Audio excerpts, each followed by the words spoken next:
அனைவருக்கும் வணக்கம். நீங்கள் கேட்டுக்கொண்டிருப்பது நதி இசை கேட்போம். கந்த புராணத்தின் 2ஆம் பகுதியை தான் இப்ப நீங்க கேட்க போறீங்க. முதியவராய் வந்தவர் வானத்தில் எழுந்தருள ரிஷப வாகனம் ஓடி வந்து அவரை தாங்கியது. ஆம், முதியவராக வந்து கங்கையை சிந்தி யாக குண்டத்தை அணைத்தது சிவபெருமான் தான். அங்கே உமையவளும் வந்து சேர இருவரும் ரிஷபத்தில் அமர்ந்து அசுரர்களுக்கு காட்சி தந்தனர். அசுர குழந்தைகளே, என்னை குறித்த உங்களது யாகத்தின் மதிப்பு அளவிட முடியாதது. நீங்கள் கேட்கும் வரங்களை தர நான் காத்திருக்கிறேன் என்றார் சிவன். அசுரர் தலைவன் பத்மாசுரன் சிவனிடம், கருணை கடவுளே, தங்கள் தரிசனம் கண்டு அகம் மகிழ்ந்தோம். எங்களது பக்தி உண்மையானதென்றால் 1008 அண்டங்களையும் எங்களுக்கு தர வேண்டும். அவற்றை நாங்களே ஆள வேண்டும். மேலும் எங்களுக்கு திருமால், பிரம்மா உள்ளிட்ட எந்த தேவராலும் அழிவு ஏற்படக்கூடாது. தேவர்கள் தங்கள் ஆயுதங்களை எங்களிடம் ஒப்படைக்க வேண்டும். அவர்கள் எங்களை கண்டால் ஓடி ஒளிந்து கொள்ள வேண்டும். எல்லா அண்டங்களும் சென்று வரும் ஆற்றலை எங்களுக்கு தர வேண்டும் என்றான். சிவன் அவன் கேட்டவற்றை மட்டுமல்ல, கேட்காததையும் கொடுத்தார். சூரபத்மனே, இந்த அண்டங்களை எல்லாம் உன்னிடம் ஒப்படைத்து விட்டேன். அவற்றை மேற்பார்வை செய்ய இப்போது உன்னிடம் இருக்கும் பலம் போதாது. எனவே உன் சகோதரர்களுக்கும் சகல அண்டங்களுக்கும் செல்லும் வரம் தருகிறேன். இன்னும் பல கோடி பேர் அடங்கிய 4 வகை சேனைகளையும் தருகிறேன். இந்திர விமானம், சிங்க வாகனம், பாசுபாதாஸ்திரம் போன்றவற்றையும் தருகிறேன். ஆனால் ஒரு நிபந்தனை, நீ 108 யுக காலம்தான் ஆட்சி செய்ய முடியும். அதன் இறுதியில் மரணம் அடைவாய் என்றார். மிக மிக மிக நீண்ட காலம் இந்த பூமியில் வாழப்போவது பற்றி சூரபத்மன் மகிழ்ந்தாலும் தன் மரண எச்சரிக்கையை கேட்டு வருந்தி, ஈசனே, தங்களை தவிர வேறு யாராலும் எனக்கு மரணம் நேரக்கூடாது என்று தங்கள் அளித்த வரம் எனக்கு நிலைத்தாலே போதும். இந்த அண்டங்கள் உள்ள அளவும் நாங்களும் வாழ்வோம் என்றான் சூரபத்மன். அசுரத் தலைவா, என்னாலோ என் சக்தியாலோ தவிர வேறு எதானாலும் உனக்கு மரணம் இல்லை என்றார். சூரபத்மன் இதை கேட்டு மகிழ்ச்சி கூத்தாடினான். இதற்குள் சிவன் மறைந்து விட்டார். அசுரர் கூட்டம் ஆரவாரத்துடன் சிவனால் தங்களுக்கு அருளப்பட்ட படைகளுடன் கிளம்பியது. கிட்டத்தட்ட 50 கோடி அசுரர்களுடன் புறப்பட்ட அப்படை நேராக காஷ்யப்பரிடம் சென்றது. தந்தையே, நாங்கள் பல்லாண்டுகளாக தவம் இருந்து 1008 அண்டங்களையும் ஆளும் சக்தியை சிவபெருமானின் மூலம் பெற்றோம். இனி தங்கள் வழிகாட்டுதலின்படி நடப்போம் என்றான் சூரபத்மன். நல்ல பிள்ளைகளை பெற்றவர்கள் பெருமைப்படுவார்கள். ஆனால் இங்கோ அரக்கி மீது ஆசைப்பட்டு அசுர பிள்ளைகளை பெற்ற இந்த தந்தை மனம் வருந்தினார். சிவனாரே வரம் கொடுத்த பிள்ளைகளை தன்னால் எப்படி கட்டுப்படுத்த முடியும் என்ற எண்ணத்துடன், மகனே, நீ இந்த வீரர்களுடன் குலகுரு சுக்கராச்சாரியாரை பொய்ப்பார். அவர் வழிகாட்டுதல் படி நடந்து கொள் என்று சொல்லி அனுப்பிவிட்டார். அனைவரும் சுக்கராச்சாரியாரை சென்று சந்தித்தனர். சுக்கராச்சாரியார் அடைந்த ஆனந்தத்திற்கு அளவே இல்லை. என் அன்பு சீடர்களே, இந்த உலகம் சிவனுக்கு கட்டுப்பட்டது. உலகில் வாழும் ஒவ்வொரு ஜீவனும் பாவம் செய்தாலும் புண்ணியம் செய்தாலும் இறுதியில் பரமாத்மாவான அந்த சிவனின் உடலில்தான் கலக்கிறது. எனவே பாவ புண்ணியம் பற்றி நீங்கள் யாரும் கவலைப்படக்கூடாது. உங்களை கண்டு இந்த உலகில் அனைவரும் நடுங்க வேண்டும். அப்படியானால்தான் அசுரராஜ்யம் பல்லாண்டு வாழும். நீங்கள் அந்த சிவனை மறக்காமல் தினமும் பூஜிக்க வேண்டும். அதே நேரம் எல்லா லோகாதிபதிகளையும் ஓட ஓட விரட்டி அண்டங்களை உங்கள் பிடிக்குள் கொண்டு வர வேண்டும். கொலை செய்யுங்கள். தேவ பெண்களிடம் எப்படி வேண்டுமானாலும் நடந்து கொள்ளுங்கள். கொள்ளையடியுங்கள், போரிடுங்கள். இவற்றை இப்படி செய்ய சிவனே உங்களுக்கு அதிகாரம் கொடுத்திருக்கிறார். அண்டமெல்லாம் உங்களுக்கு என வாக்களித்த பிறகு யாரோ ஒருவன் அதிலிருந்து ஆள என்ன தகுதி இருக்கிறது? இவற்றை செய்ய தயங்கினால் உங்களை எவனும் மதிக்க மாட்டான். புறப்படுங்கள் இப்போதே என்றார். சூரபத்மன் அவர் காலில் விழுந்து பணிந்து புறப்பட்டான். அவர்களின் வாகனம் வித்தியாசமாக இருந்தது. சிவனால் சூரபத்மனுக்கு அருளப்பட்ட இந்திர விமானம் பறக்கும் சக்தியுடையது. அதை கோடி குதிரைகள் இழுத்துச் சென்றன. கோடி சூரியன்களின் பிரகாசத்தை கொண்டதாக அது விளங்கியது. சிங்கமுகன் ஏறிச் சென்ற தேரை 10 லட்சம் யானைகள், 10 லட்சம் குதிரைகள், பல பூதங்கள் இழுத்துச் சென்றன என்றால் அந்த ரதத்தின் வேகத்தை கேட்கவா வேண்டும்? தாரகாசுரன் 10,000 குதிரைகள் பூட்டப்பட்ட மற்றொரு பறக்கும் விமானத்தில் ஏறிச் சென்றான். இதர படையினர் கோவேறு கழுதை, ஒட்டகம், யானை, குதிரை என பல மிருகங்களை வாகனமாக்கி ஏறிச் சென்றனர். இந்த படைகள் பறந்து சென்ற தூரம் மட்டும் 3 கோடி யோஜனை தூரம் அளவுக்கு இருந்ததாம். அதாவது கிட்டத்தட்ட 40 கோடி கிலோமீட்டர் தூரம். அந்த அளவுக்கு பறந்திருந்தது இந்த உலகம். ஒருவனுக்கு முதல் தேவை செல்வம். அது இருந்தால்தான் எவ்வளவு மக்கள் இருந்தாலும் வயிறார சாப்பிட முடியும். இந்த செல்வத்தை சம்பாதிப்பதில் முதலில் அக்கறை காட்டியது அசுரப்படை. எனவே அவர்கள் முதலில் சென்றது அழகாபுரி. அழகாபுரியின் அரசன் குபேரன் அசுரப்படையின் அத்துமீறலை கண்டு அதிர்ந்து போனான். அவனுக்கு அசுரர்கள் சிவபெருமானிடம் வரம் பெற்ற வரலாறு முழுமையாக தெரியும். சூரபத்மனை வெல்ல இயலாது என்பதை புரிந்து கொண்ட அவன் பொன்னோடும் மணியோடும் சூரபத்மனை சரணடைந்து, பத்மாசுரனி, நான் இன்று முதல் உங்கள் அடிமை. நீங்கள் விரும்பும் பொழுதெல்லாம் பொருளை கொண்டு வந்து கொட்ட வேண்டியது என் கடமை. நான் தங்களை சரணடைகிறேன் என்று சொல்லிக் கொண்டிருக்கும் போதே அந்த செல்வபுரியின் வனப்பை கண்ட அசுரப்படையினர் ஊருக்குள் புகுந்து அத்தனை செல்வத்தையும் கொள்ளையடித்தனர். தன் நாடு அலங்கோலமானது கண்டு குபேரன் பெரிதும் வருந்தினான். சூரபத்மன் அவனது பேச்சை பொருட்படுத்தவே இல்லை. அனைத்து செல்வத்துடனும் படைகள் அங்கிருந்து புறப்படட்டும் என்று ஆணையிட்டான். குபேரபுரியை அடுத்து அவன் வடகிழக்கு திசை நோக்கி சென்றான். அந்த திசைக்கு அதிபதி ஈசானன். இவனை பார்த்த சூரன் அப்படியே ஒதுங்கிக் கொண்டான். அசுரர்களிடம், வேண்டாம், இவனை வெல்ல நம்மால் இயலும் என்று எனக்கு தெரியவில்லை. இவனை உற்று நோக்குங்கள், இவனுக்கு 3 கண்கள் இருக்கின்றன. நமக்கு வரம் அளித்த சிவனும் முக்கண்ணன். ஒருவேளை அவர்தான் இவனோ என்று எனக்கு எண்ணத் தோன்றுகிறது. வம்பை விலைக்கு வாங்க வேண்டாம் என படைகளை கட்டுப்படுத்திவிட்டு கிழக்கு நோக்கி திரும்பினான். இக்காலத்தில் கூட வாஸ்து முறைப்படி பூஜை அறையை ஈசான மூலையில் வைக்க காரணம் இதுதான். இந்த மூலையில் பூஜை அறை வைத்து மனமொன்று இறைவனை வழிபட்டால் அசுர எண்ணங்கள் மனதை விட்டு அகலும். இறையருளால் தலைக்கு வரும் ஆபத்து கூட தலைப்பாகையோடு போகும் என்பது நம்பிக்கை. காரணமின்றி நம்மவர்கள் இது போன்ற முறைகளை வகுக்கவில்லை. கிழக்கு திசையில்தான் தேவர்களின் தலைமை இடமான இந்திரலோகம் இருந்தது.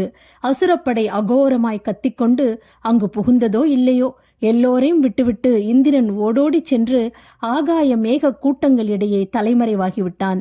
தேவலோக தலைநகரான அமராவதி பட்டினத்தை சூறாடினார்கள் அசுரர்கள். ஒரு அறையில் பதுங்கியிருந்த 100க்கும் மேற்பட்ட தேவமாதர்கள் அசுரர்கள் கண்ணில் பட அவர்களை சிறைப்பிடித்து இழுத்துச் சென்றனர். ஒளிந்திருந்த தேவர்களை கைது செய்து அவர்கள் தலையில் அமராவதி பட்டணத்து செல்வங்களை எல்லாம் ஏற்றி சுமந்து வரச் செய்தார்கள். இதையடுத்து அக்னியின் கோட்டைக்குள் புகுந்தன அசுரப்படை. அக்னி சாதாரணமானவனா? தைரியசாலியான அவன் அசுரர்களை நோக்கி தன் ஜுவாலையை வீசி அருகில் நெருங்க விடாமல் செய்தான். ஆனால் சூரபத்மனின் தம்பி தாரகன் அக்னியின் மீது பாசுபதாஸ்திரத்தை எய்தான். இது சிவன் அவனுக்கு கொடுத்த பரிசு. சிவனின் அஸ்திரத்திற்கு கட்டுப்பட வேண்டிய கட்டாயத்துக்கு ஆளானான் அக்னி.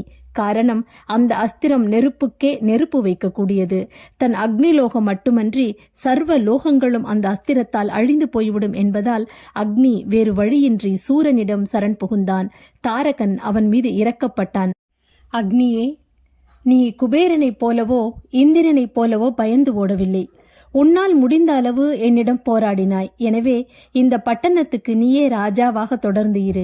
ஆனால் எங்களை பொறுத்தவரை நீ பணியாளன். நாங்கள் வரச் சொல்லும் இடத்திற்கு நீ வரவேண்டும் என்று ஆறுதல் கூறினான். ஆனாலும் அந்த சமாதான பேச்சுவார்த்தை முடிவதற்குள் அசுரப்படைகள் அக்னி பட்டணத்தை அழித்து அங்கிருந்த பொருட்களை எல்லாம் கொள்ளை அடித்தனர். இதனை அடுத்து தென் திசை நோக்கி கிளம்பியது அசுரப்படை. தெற்கே இருப்பது யமலோகம். வாழ்க்கையின் கடைசி கட்டத்தில்தான் இங்கு வரவேண்டியவர்கள் இதோ இப்பொழுதே வந்துவிட்டார்கள். யமன் சாதாரண ஆசாமியா? அவனை யமகாந்தகன் என்றெல்லாம் சொல்வார்கள். அந்த அதிபுத்திசாலி தன் லோகத்தில் விளைந்த அரிசி, பயிறு, உளுந்து வகைகள் சகிதமாக படை ஊருக்கு வருவதற்கு முன்பே நுழைவிடத்தில் கொண்டு போய் நின்றுவிட்டான். முதலில் வந்த தாரகனின் தாழ் பணிந்து, ஐயனே, நீங்கள் சொல்லும் நபரை மட்டும்தான் நான் பிடிப்பேன். யாருக்காவது விதி முடிந்தால் கூட நீங்கள் கட்டளையிட்டால் அவரை நான் பிடிக்க மாட்டேன். என் பட்டணத்தை மட்டும் ஏதும் செய்து விடாதீர்கள் என்றான். யமன் மீது இரக்கம் கொண்ட தாரகன் படைகளை ஊருக்குள் போகக்கூடாது என்று சொல்லிவிட்டான். இப்படியாக நிருத்தி, வாயு, வருண லோகங்களுக்கும் சென்று வெற்றி கொடி நாட்டினர் அசுரப்படையினர். இதன் பின் தாரகனுக்கு ஸ்ரீமன் நாராயணன் பள்ளி கொண்டிருக்கும் வைகுண்ட லோகத்தை ஜெயிக்கும் எண்ணம் வந்தது. படைகளை வைகுண்டம் நோக்கி திருப்பினான். தங்களை நோக்கி வந்து கொண்டிருக்கும் படையை பார்த்து ஸ்ரீதேவியும் மகாலட்சுமியும் கலங்கி போனார்கள். பிரபு, இது என்ன தூக்கம்? பாருங்கள், அசுரப்படைகள் நம்மை நோக்கி வருகிறார்கள். அவர்களை தடுக்க முற்படாமல் தூங்கிக் கொண்டிருக்கிறீர்களே. உங்களுக்கு இந்த ஆதிசேஷன் மீது படுத்துவிட்டால் வீடு வாசல் பற்றிய கவலையே கிடையாது. எழுந்தெரியுங்கள் என்றனர். பதட்டத்துடன் கோபத்தையும் குழைத்து மகாவிஷ்ணு சிரித்தார். தேவியே, என்ன கலக்கம்? நான் கண்மூடி இருந்தாலும் உலகத்தில் நடப்பதை கவனிக்க தவறுவதில்லை. என்ன செய்வது? சில சமயங்களில் நாம் பக்தர்களை சோதிக்கிறோம், சில சமயம் பக்தன் நம்மை சோதிக்கிறான். இந்த அசுரர்கள் பெரும் தவம் செய்து முக்கண்ணனான என் மைத்துனரிடமே வரம் பெற்றவர்கள். அவர்களை என்னால் எதுவும் செய்ய முடியாது. வேண்டுமானால் நானும் அவர்களுக்கு ஏதாவது பரிசு வேண்டுமானாலும் கொடுக்கலாம். கால் வலிக்கிறது, பிடித்து விடுங்கள். அவர்கள் இங்கு வரட்டும், பார்த்து கொள்ளலாம் என்றவராய் கண்களை மீண்டும் மூடிவிட்டார். இப்போது அசுரப்படை வைகுண்டத்தை முற்றுகையிட்டு விட்டது. மகாவிஷ்ணு அனைத்தும் அறிந்தவர் அல்லவா? அவர் சயனத்தில் ஆழ்ந்திருப்பதென்ன தூக்கத்திற்கு ஒப்பானதா? சர்வ வியாபியான அவருக்கு தூக்கம் ஏது? உலகத்தை பாதுகாக்கும் பொறுப்பிலுள்ள அவர் ஆவேசமாய் எழுந்தார். தனது பாஞ்சஜன்யம் என்னும் வெற்றி சங்கும், நந்தகம் என்ற கத்தி, கௌமோதகி என்ற கதாயுதம், சுதர்சன சக்கரம், ஷார்ங்கம் என்ற வில் ஆகிய ஆயுதங்களுடன் அசுரப்படைகளை அழிக்க புறப்பட்டார். சிவனிடம் அருள் பெற்ற அசுரர்களை தன்னால் அழிக்க முடியாது என்பது தெரிந்தாலும் சிவனின் அருள் பெற்றவர்களுக்கு தனது அருளையும் கொடுக்கும் நோக்கத்தில் அவர்களை சந்தித்தார். ஆனாலும் அவரின் அருளை பெறுவது அவ்வளவு சுலபமானதா என்ன? சூரர்களுடன் கடும் போரில் இறங்கிவிட்டார் நாராயணன். 12 ஆண்டுகள் கடும் போராட்டம் நடந்தது. எந்த ஆயுதமும் சூரர்களை அழிக்காது என்பதை நன்றாக தெரிந்து வைத்திருந்த நாராயணன் அவர்களுக்கு அருள் புரியும் நோக்கில் தனது சக்கராயுதத்தை ஏவினார். அது தாரகாசுரனின் மார்பில் பதக்கமாய் பதிந்தது. நாராயணன் தாரகனிடம், சூரனே, நீ சிவனிடம் வரம் பெற்றதை நாம் அறிந்தாலும் உனக்கு அருளும் நோக்கத்திலேயே சக்கராயுதத்தை பரிசாகத் தந்தேன். நீ உன் இஷ்டம் போல் இந்த லோகத்தையும் உனதாக்கிக் கொள்ளலாம் என்றார். தாரகன் அவரிடமிருந்து விடை பெற்றான். பின்னர் சூரபத்மன், தாரகன், சிங்கமுகன் ஆகிய சகோதரர்கள் நந்திகேஸ்வரரின் அனுமதியுடன் சிவபெருமானை சந்தித்து ஆசி பெற்றனர். சகல அண்டங்களையும் வென்றது குறித்து கூறினர். சிவபெருமான் அவர்களை வாழ்த்தி ஒவ்வொரு அண்டத்திற்கும் ஒரு தலைவரை நியமிக்கச் செய்த பின் அவற்றின் நடுநாயகமாக விளங்கும் ஓரிடத்தில் கோட்டை கட்டி ஆட்சி செய்ய அனுகிரகம் செய்தார். இவ்விடத்தில் ஒரு சந்தேகம் எழும். ஏன் தேவர்கள் அல்லல் பட வேண்டும்? அசுரர்களை ஏன் இறைவன் உற்சாகப்படுத்த வேண்டும் என்பதே அது. தேவராயினும் மனிதராயினும் கந்தர்வராயினும் பிற வகையினராயினும் தவறு செய்யும் பட்சத்தில் அதற்குரிய தண்டனையை அனுபவித்தே ஆக வேண்டும். மகாவிஷ்ணுவிடம் தேவர்கள் ஓடினார்கள். பரந்தாமா, பரமசிவன் தான் அசுரர்களுக்கு வரங்களை தந்தார் என்றால் தாங்களும் தங்களது சக்கராயுதத்தை அவர்களுக்கு வழங்கிவிட்டீர்களே, இது நியாயமா? தேவர்களே, முன்பொரு முறை பரமசிவனின் மாமனார் தட்சன் நடத்திய யாகத்திற்கு அந்த லோகாதிபதியின் அனுமதியின்றி சென்றோம். அவன் கொடுத்த ஹவிர்பாகத்தை ஏற்றுக்கொண்டோம். அந்த பாவத்தின் பலன் உங்களை மட்டுமல்ல, என்னையும் சேர்ந்து கொண்டது. அந்த பலாபலனை இப்போது அனுபவிக்கிறோம். பரமேஸ்வரன் போட்டுள்ள இந்த முடிச்சை அவிழ்க்க அவரால் தான் இயலும். தவறு செய்த நாம் தண்டனையை அனுபவித்துத்தானே ஆக வேண்டும் என்றார். பரந்தாமனின் பேச்சில் இருந்த நியாயத்தை உணர்ந்த தேவர்கள் தலை குனிந்தனர். 1 நிமிட நேரம் செய்த தவறுக்காக 108 யுகங்கள் அசுரர்களின் கொடுமைக்கு ஆளாக நேர்ந்ததே என வருந்தினர். பரமேஸ்வரனை 2ஆம் முறையாக சிவலோகத்திற்கே சென்று சந்தித்த சூரர்கள் வீரமகேந்திரபுரம் என்ற நகரத்தை ஸ்தாபித்தனர். பிரம்மா அவனுக்கு முடிசூட்டினார். விஷ்ணு முடிசூட்டு விழாவில் பங்கேற்றார். அவரை சூரபத்மன் வைகுண்டத்திற்கே அனுப்பிவிட்டான். தேவர்கள் தலைவரான இந்திரன் அசுரன் உமிழும் வெற்றிலை எச்சிலினை பிடிக்கும் பாத்திரத்தை கையில் பிடித்து கொண்டான். வாயு சாமரம் வீசினான். பணப்பை இருந்த குபேரனின் கையில் அசுரனுக்கு எடுத்து கொடுக்க வேண்டிய பாக்குப்பை இருந்தது. வெண்கொற்ற கொடையை சூரிய சந்திரர்கள் பிடித்தார்கள். இப்படி தேவர்கள் எல்லாம் ஆளுக்கொரு வேலையை செய்ய உத்தரவிட்டான்.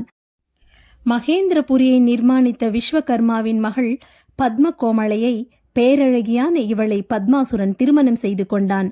சந்திரனின் உதவியுடன் உலகிலுள்ள அழகிகளை மயக்கி தன்னுடன் சேர்த்து கொண்டான். கணவன் அசுரனாயினும் அவனுடன் மனம் கோணாமல் பதிபக்தி மிளிர அவனுடன் வாழ்ந்தாள் கோமளை. இவர்களுக்கு 4 மகன்கள் பிறந்தனர். பானுகோபன், அக்னிமுகன், இரண்யன், வஜ்ரபாகு என அவர்களுக்கு பெயர் சூட்டினர் அசுர தம்பதியர். பட்டத்தரசிக்கு 4 மக்கள் பிறந்தாலும் சூரன் இன்னும் பல கன்னிகைகளுடன் கூடினான். 3000 மகன்கள் பிறந்தனர். இங்கே இப்படி இருக்கும் சூரபத்மனின் தம்பி சிங்கமுகன் அசுரபுரி என்ற நகரை அமைத்துக் கொண்டான். அவன் யமனின் மகள் விபூதியை திருமணம் செய்தான். இன்னும் பல பெண்களை மறந்து 100 பிள்ளைகளை பெற்றான். தாரகன் மாயாபுரி என்ற நகரை அமைத்தான். அவன் ரித்தியின் மகளான சௌரிகை என்பவளை திருமணம் செய்ததோடு மேலும் பல பெண்களையும் சேர்த்து கொண்டான். சௌரிகைக்கு அசுரேந்திரன் என்ற மகன் பிறந்தான். சூரர்களுக்கு ஆட்டுமுகம் கொண்ட அஜாமுகி என்ற சகோதரி பிறந்தாளோ? அவள் தன் பங்குக்கு இந்த உலகை கெடுத்துக் கொண்டிருந்தாள். அழகுள்ளவனோ அழகில்லாதவனோ யாராயிருந்தாலும் அவள் விரும்பிவிட்டால் தன்னை அனுபவிக்க வேண்டும் என கட்டளையிட்டாள். பல அந்தணர்கள், தேவர்கள் என எல்லோரையும் அனுபவித்தாள். ஒழுக்கம் என்ற சொல்லே அவளுக்கு தெரியாது. போதா குறைக்கு தன்னோடு பிறந்த அசுர சகோதரர்களுக்கு லோகத்திலுள்ள அழகான பெண்களை எல்லாம் பிடித்து வந்து இரையாக்கினாள். ஒரு நாள் கோபக்கார முனிவரான துர்வாசரை சந்தித்தாள். கந்தபுராணத்தின் 2வது பகுதியை தான் நீங்க இதுவரைக்கும் கேட்டீங்க. 3வது பகுதியில் சந்திக்கலாம். நன்றி.